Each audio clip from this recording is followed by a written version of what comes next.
The conversation was too much for Wanyanyekevu as Jom started talking about what Wanyanyekevu calls tech talk. Wanyanyekevu walked toward Alpha Prime 8-1, Alpha Prime 8-5, and Little Alpha Prime 16-6. We will be out of your hair first thing in the morning.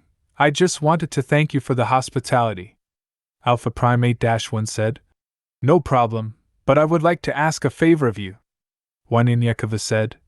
Sure, what is it? Alpha Prime 8-1 said. Take my children with you. Shocked, Wanyanyekevu said. Why? I thought you were happy here. Alpha Prime 8-1 replied.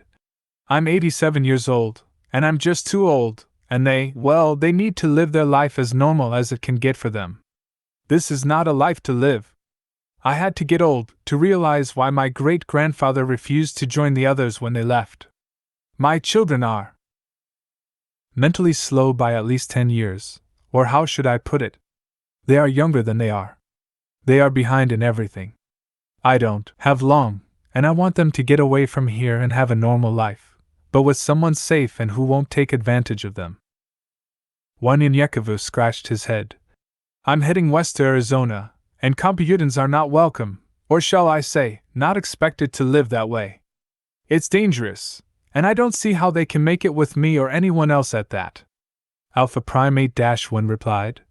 I can change their clothes to be as close to Wakatilian as possible, and you can give them names. We have all kinds of self-defense instruments, applications, and equipment. All you need to say is that they are mentally ill children. Wanyanyekevu interrupted. They are not really mentally ill, are they? I cannot go around lying, my friend. Alpha Prime 8-1 interrupted Wanyanyekevu.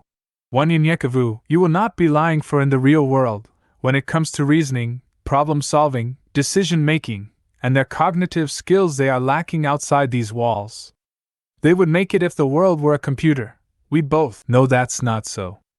That's a mental disability to me, because their entire world has been virtual. Plus I'm dying and need your help to give my children a real life. Grabbing Wanyanyekevu by the shoulder. I have a good feeling about you, my friend. Smiling, Wanyanyekevu said. In that case, it would be my pleasure. But now I need to ask you for a favor. Alpha Prime 8-1 replied. Sure, how can I help you? Wanyanyekevu said in a reassuring voice. You said you have Taurus. I need one for everyone. Let's say 9 smaller ones, so we don't have to keep passing mine around. Alpha Prime 8-1 smiled out of relief. That's all. Not even a problem. After everyone finally settled in for the night, Wanyanyekevu thought about the old man's request. He did not speak to Jom or Jonathan about it, but prayed to Sabaoth for hours before he fell asleep. Confused and worried about the situation, yet still hundreds of miles from his destination now, he's no longer alone but has 8 additional people, and neither one is Wakatilian. Here he is, with the people his people are trying to avoid. What to name these people? Can they defend themselves? What will the Wakatilian nation think of them? Questions just flowed through Wanyanyekevu's head as he finally fell asleep. He hears a loud voice. Behold your most trustworthy warriors, who shall stand by your side and never forsake you, your army, your warriors of Sabaoth. Wanyanyekevu saw at least 50 Wakatilian warriors dressed in war paint and ready for battle. Their names were called out as the voice introduced them. Jom, War Chief, Jonathan and Elisha, Intelligence and Tech Support Warriors. Not noticing at first, he looked again. Elisha was Alpha Prime 8-6. Wanyanyekevu smiled. The voice continued. Elijah, a skilled scout. It was Alpha Prime 8-3. The names and faces continued. Grace, Mercy, and Joy, medical, surveillance warriors, and great hunters. It was the Alpha Prime daughters. The last names were called, and little Alpha Prime 18-6 stood. Daniel, the prophet of Sabaoth, and Obey, a great warrior of Sabaoth. Wanyanyekevu said. Obey? I have never seen his face before. The voice said. You will very soon. Wanyanyekevu said to himself as he woke from sleep, and he still heard the voice as clear as when he was asleep.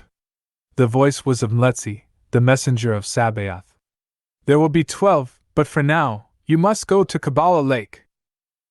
Everyone was still asleep in the digital cabin that Jonathan had made for them. Walking outside to the hologram of Louisiana, Wanyan-Yekava said to himself, "It looks just like home, but where are the mosquitoes? Where's the smell of the morning dew? Where's the early morning cool breeze?" As he walked around for a minute and observed the rest of the scenery. "It's beautiful, but this is just an illusion of the truth,"